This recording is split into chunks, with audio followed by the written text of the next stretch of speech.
Mercredi 28 octobre 2020, chers internautes, bienvenue à cette nouvelle édition de la revue de presse sur JDC Plus TV, où la presse fait écho des marches organisées à Yaoundé et à Bamenda pour dénoncer la tuerie d'enfants, en quête du savoir et autres crimes perpétrés contre les civils dans les régions du Nord-Ouest et du Sud-Ouest. Nous ouvrons avec Cameroun Tribune qui porte en grande une, après le drame de Koumba, front contre la barbarie, au-delà du réconfort, la mission interministérielle arrivée hier mardi a assuré les populations de Koumba que le gouvernement allait renforcer sa riposte contre les criminels séparatistes.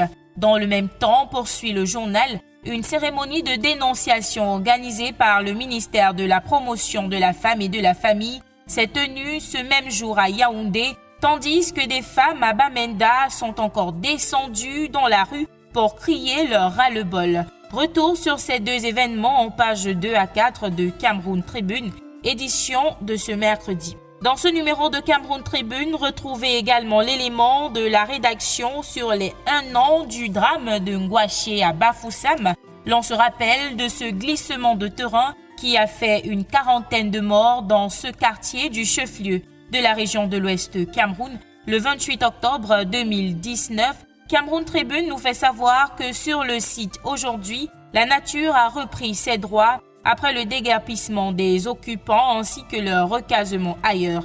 Lisez le focus de la rédaction de Cameroun Tribune en pages 16 à 17. Avant de quitter Cameroun Tribune, parlons culture. Le journal à capitaux publics nous fait savoir que la Camerounaise Djaïli Amadou Amal vient d'être shortlistée pour la finale du prix Goncourt 2020 avec son roman Les Impatientes. Pour plus de précisions, lisez la page 19 de Cameroun Tribune, édition de ce mercredi.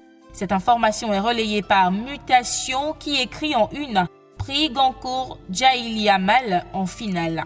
Nous restons avec Mutation pour parler une fois de plus du massacre de Koumba, plus précisément de sa facture, quel le traumatisme selon Mutation, quel accompagnement psychologique pour les familles éplorées, les écoliers rescapés et la communauté éducative du Nord-Ouest et du Sud-Ouest.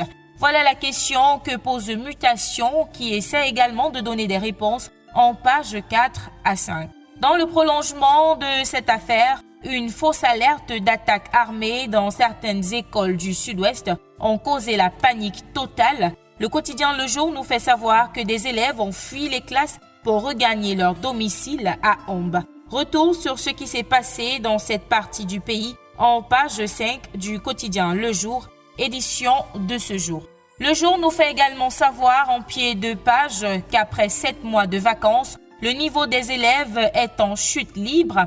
Ils ont démarré le 5 octobre dernier avec d'importantes lacunes de l'ordre de 2 à 3 mois de perte d'acquisition sur l'année précédente. Avant d'arriver à cette conclusion, Le Jour a mené une enquête qu'il propose à ses lecteurs en pages 2 à 3 de son édition de ce mercredi.